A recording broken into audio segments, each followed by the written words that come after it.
स्वागत है आप सभी लोगों का हमारे YouTube channel star GS hub में। हम लोग अपने इस चैनल के माध्यम से मध्यकालीन इतिहास विषय पर बातचीत कर रहे थे और मध्यकालीन इतिहास विषय में हम लोगों ने मुगल साम्राज्य और उत्तरकालीन मुगल साम्राज्य को पूरी तौर तरीके से कंप्लीट किया था। आज जो हमारी टॉपिक चलने वाली है आप लोगों के बीच वो है सिख संप्रदाय से संबंधित, सिखों से संबंधित आने वाले जो 10 गुरु थे उन 10 गुरुओं से संबंधित क्या क्या प्रतियोगी परीक्षाओं में सवाल पूछे जाते हैं, उन सारी बिंदुओं पे मैं आपसे बातचीत करता हूँ। क्लास का संचालन करने से पहले हम आपसे ये कहना चाहेंगे कि अगर अभी तक आप हमारे YouTube चैनल को सब्सक्राइब नहीं किए हैं तो प्लीज आप चैनल को सब्सक्राइब करते चलिएगा, वीडियो को लाइक करिएगा, बेल आइकन को भी प्रेस करते रहिएगा और ज्यादा से ज्यादा वीडियो को शेयर करते रहिएगा ताकि आप लोगों के सहयोग के माध्यम से मैं अपने हौसलाओं को लेकर के पूरी गुणवत्तापूर्ण कंटेंट अपने YouTube चैनल के माध्यम से आप तक उपलब्ध करवाता रहूं। हम लोगों का जो टॉपिक है वो है सिख संप्रदाय। अगर इस सिख संप्रदाय की बात देखा जाए तो इस सिख संप्रदाय की जो शुरुआत होती है दरअसल अगर देखा जाए तो ये गुरु नानक देव जी के समय से ऐसी व्यवस्थाएं भारत में एक नए संप्रदाय के रूप में दिखाई देती है जो ऐतिहासिक पृष्ठभूमि के रूप में देखा जाता है। धर्म के एंगल से नहीं बल्कि इतिहास के माध्यम से देखा जाए तो ये जो नया एक सिख संप्रदाय बन के भारतीय इतिहास की रोचकता को बढ़ाने की काम किया है, जो आज के डेट में सिख धर्म से जुड़े हमारे सिख भाई जो लोग हैं वो लोग जो अपनी अवधारणाओं को लेकर के चलते हैं, जिन नीति नियमों का वो पालन करते हैं, वो दरअसल शुरुआत जो दिखाई देता है वो गुरु नानक देव जी के समय के बाद से दिखाई देता है, यानी कि इसकी पृष्ठभूमि को तैयार उन्होंने ही किया। तो इससे संबंधित मुद्दे को अगर हम लोग देखें तो पहली बात तो यहाँ हम लोग ये देखेंगे, ये घटना घटित हो रहा है लगभग 16वीं शताब्दी के आसपास की ये घटना घटित हो रहा है। जो घटना ये घटित हो रहा है कि एक व्यक्ति आते हैं जिनका नाम गुरु नानक देव जी बताया जाता है, ये एक नए संप्रदाय की स्थापना करते हैं और वो संप्रदाय जो है वो सिख संप्रदाय के नाम से जाना जाता है, यानी कि सिख संप्रदाय के संस्थापक के रूप में देखा जाए तो वो गुरु नानक देव जी को बताया जाता है। गुरु नानक के बारे में मैंने आपको पूरी कहानी बताया है, धार्मिक आंदोलन जो चैप्टर पढ़ाया हूँ वहां आप जा करके इनके बारे में पूरी इनकी मैंने जीवन परिचय के साथ साथ इनकी पारिवारिक जीवन को लेते हुए इनकी सारी उपलब्धियों को बताने का मैंने वहां पे प्रयास किया। यहाँ देखा जाए गुरु नानक देव जी का जिनका जन्म बताया जाता है 1469 के आसपास तलवंडी पंजाब के क्षेत्र में इसका जन्म बताया जाता है। धर्म से जुड़ी हुई मुद्दों पे अगर बात किया जाए तो इन्होंने एक परंपरा को लॉन्च किया था। जो परंपरा लेकर के आए थे वो संगत और पंगत परंपरा के नाम से जाना जाता है और जो ये संगत पंगत परंपराएं थी इसको सिख संप्रदाय से जुड़े हुए जो लोग थे वो लंगर व्यवस्था के नाम से इसको जानते हैं, जिसमें ये लंगर व्यवस्था जो लोग संचालित करते रहते हैं, लोगों को भोजन कराना, दान करना, ऐसे तमाम सारी नीतियों का वो परंपरा को लेकर के गुरु नानक देव जी आते हैं। कहा जाता है 1539 तक जाते जाते करतारपुर में इनकी मृत्यु हो जाती है। इनके मरने के बाद इनके उत्तराधिकारी के रूप में इनके प्रमुख शिष्य के रूप में आते हैं जो इनका उत्तराधिकारी थे और उनका नाम बताया जाता है गुरु अंगद देव जी, जो सिखों के दूसरे गुरु के रूप में दिखाई देते हैं। ये जो गुरु अंगद देव जी थे इनका प्रारंभिक नाम जो बताया जाता है वो लहना बताया जाता है इनका प्रारंभिक नाम, और कहा जाता है कि गुरुमुखी लिपि का इन्होंने आविष्कार किया था। इसके अलावा देखा जाए तो जो गुरु अंगद देव जी थे इनके बारे में अगर देखा जाए तो सिख संप्रदाय से आने वाले जितनी सारी पवित्र धर्म ग्रंथों के बारे में देखा जाएगा तो उसको लेकर के इन्होंने बहुत ज्यादा भ्रांतियों को दूर करने का भी इन्होंने काम किया। तीसरा गुरु जो इसमें आते हैं वो तीसरे गुरु के रूप में आते हैं गुरु अमरदास का नाम बताया जाता है, जो सिख धर्म से जुड़ी हुई तीसरे गुरु बताए जाते हैं, उनका नाम आता है गुरु अमरदास बताया जाता है। कहा जाता है कि जो गुरु अमरदास जी थे इनसे अकबर जाकर के स्पेशल गोविंदवाला क्षेत्र में जाकर के मिला था और इनकी एक पुत्री थी जिसका नाम बीबी भानी बताया जाता है। उस बीबी भानी को अकबर ने कई सारे गांव को दान में दिया था, ऐसा इतिहास के माध्यम से बताया जाता है। यानी कि सिख संप्रदाय से आने वाले तीसरे गुरु अमरदास जो थे इनसे अकबर स्वयं गोविंदवाला क्षेत्र में जाकर के मिल रहा है और इनकी पुत्री एक थी बीबी भानी, उनको कई सारे गांव अकबर दान के रूप में दे देता। गुरु अमरदास के बाद जो चौथे गुरु के रूप में सिखों में जो चौथे गुरु करके आते हैं वो कोई और नहीं थे, इन्हीं बीबी भानी के जो पति थे गुरु रामदास, ये सिखों में चौथे गुरु के रूप में आते हैं। यानी कि सिख भाइयों के जो चौथे गुरु आते हैं वो कोई और नहीं गुरु रामदास थे। ये गुरु रामदास जो थे ये बीबी भानी के पति बताए जाते हैं। कहा जाता है कि गुरु रामदास के शासनकाल से सिख संप्रदाय में एक नई व्यवस्थाएं शामिल होती हैं और वो नई व्यवस्था इन्हीं के समय से जो देखी गई वो था गुरुत्व का जो पद था वो पैतृक बना दिया गया। पैतृक मतलब वंश परंपरा के हिसाब से गुरुत्व का पद बनाने की इन्होंने एक नई व्यवस्था को लेकर के आए। इसके अलावा देखा जाए तो जो अकबर मुगल सम्राट अकबर था ये गुरु रामदास से जब मिला था तो 500 बीघा भूमि इनको दान दिया था और इस 500 बीघा भूमि में उसने एक प्राकृतिक तालाब को भी इनको दान किया था। ये बात मैंने अकबर पढ़ाते समय भी बताया था। सिख संप्रदाय के आने वाले गुरु रामदास को 500 बीघा भूमि दान कर रहा है, साथ साथ उसमें एक प्राकृतिक तालाब भी बताया जाता है जो अकबर उसे उनको दान कर रहा है। ये जो प्राकृतिक तालाब दिया था ये जो अकबर था, जो अकबर ने बीबी भानी को गांव दिया था, कई सारे गांव दान में दिया था, उसी जगह पे क्या करते हैं रामदासपुर नामक एक शहर की स्थापना कर देते हैं। गुरु रामदास क्या करते हैं, जो उनकी पत्नी थी बीबी भानी, जिस बीबी भानी को अकबर ने दान में दिया था भूभाग, उस भूभाग पे रामदास एक शहर बना देते हैं। उस शहर का नाम था रामदासपुर। शहर की स्थापना करते हैं।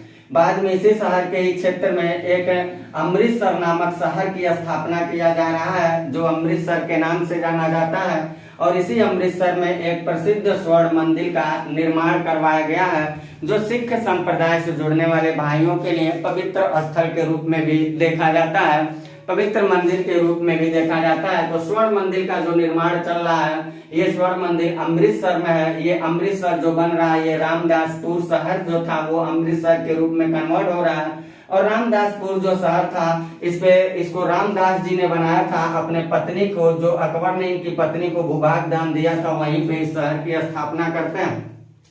चौथे गुरु के बाद जो पांचवें गुरु आते हैं वो गुरु अर्जुन देव उनका नाम बताया जाता है और गुरु अर्जुन देव के बारे में यह कहा जाता है कि इन्होंने आदि ग्रंथ और गुरु ग्रंथ साहिब की इन्होंने रचना किया था। ये सिख संप्रदाय से जुड़ने वाले बहुत पवित्र ग्रंथ माने जाते हैं। तो आदि ग्रंथ और गुरु ग्रंथ साहिब की जो रचना करते हैं वो कौन करते हैं, तो कहेंगे गुरु अर्जुन देव। जो गुरु अर्जुन देव जी जो थे वो सिख संप्रदाय से आने वाले पांचवें गुरु बताए जाते हैं। साथ ही साथ जो अमृतसर तालाब था, इस अमृतसर के बगल में जो तालाब था, इस तालाब के मध्य उन्होंने हर मंदिर नामक एक मंदिर का निर्माण करते हैं। हर मंदिर का निर्माण जो करवाए थे वो गुरु अर्जुन देव जी ही थे। साथ ही साथ ब्यास नदी के तट पे कहा जाता है 1595 के आसपास की यह घटना है। गोविंदपुर नामक एक नवीन शहर की स्थापना करवाया गया। जो 1595 के आसपास गोविंदपुर नामक एक शहर की स्थापना कराया जा रहा है वो शहर जो था वो ब्यास नदी के तट पर था। जिस ब्यास नदी के तट पर बनवाने का काम किए थे वो गुरु अर्जुन देव के बारे में बताया जाता है। जब मैं जहांगीर पढ़ा रहा था तो उस समय हमने बताया था कि जहांगीर का जो पुत्र था खुसरो, वो खुसरो जहांगीर के समक्ष विद्रोह छेड़ दिया था। उसके विद्रोह को दबाने के लिए जहांगीर उसको पकड़वा करके बंद करता है, वहां से वो भाग जाता अकबर का मकबरा देखने के लिए और वो जहांगीर से सीधे युद्ध करता है। भैरावल नामक जगह पे युद्ध भी चलता था, मैंने आपको बताया था। और उस युद्ध का नतीजा ये निकलता है जिसमें खुसरो जो था जहांगीर का पुत्र हार जाता है, जहांगीर जीत जाता है।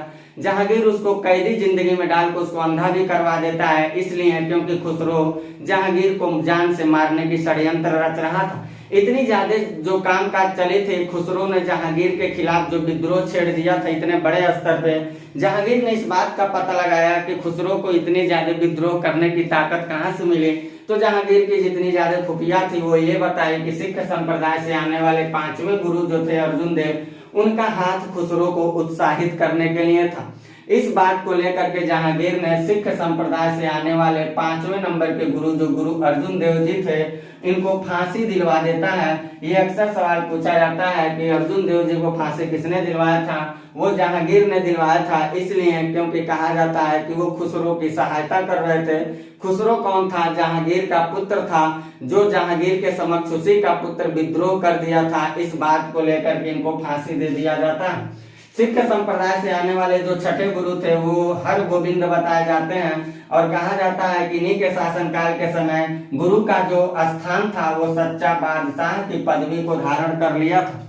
इसके अलावा देखा जाए तो जो ये छठे गुरु जो आ रहे हैं, हर गोविंद जो आ रहे हैं, इनके बारे में जो अक्सर सवाल एक और पूछा जाता है, ये मीरी और पीरी नामक दो तलवार को बांध करके अपने गद्दी पर बैठते थे। यानी कि सिख संप्रदाय से आने वाले जो छठे गुरु थे, गुरु हर गोविंद जो थे, वो मीरी और पीरी नामक तलवार को बांध करके वो गद्दी पर बैठा करते थे। इस बात को आप याद रखिएगा। इसके अलावा देखा जाए कि इन्होंने अकाल तख्त की स्थापना करवाया था और साथ ही साथ लौहगढ़ किले का निर्माण इन्होंने करवाया था।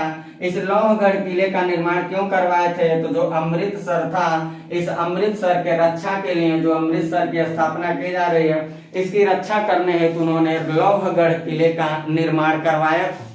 सिख संप्रदाय के छठे गुरु के बाद हम लोग सातवें गुरु देखे हैं, तो सातवां गुरु जो थे वो गुरु हर राय जी थे और इनके बारे में यह कहा जाता है कि जब शाहजहां के पुत्रों के बीच उत्तराधिकार का युद्ध चल रहा था, तो उस उत्तराधिकार के युद्ध में दारा सिकोह का इन्होंने भरपूर समर्थन करने का काम किया था। आठवें गुरु जो आते हैं वो गुरु हर किशन बताए जाते हैं और गुरु हर किशन बहुत ज्यादा समय तक की उपलब्धि को नहीं ले पाते हैं क्योंकि इनको चेचक रोग हो जाता है और इसी रोग के होने के नाते इनकी मृत्यु हो जाती है।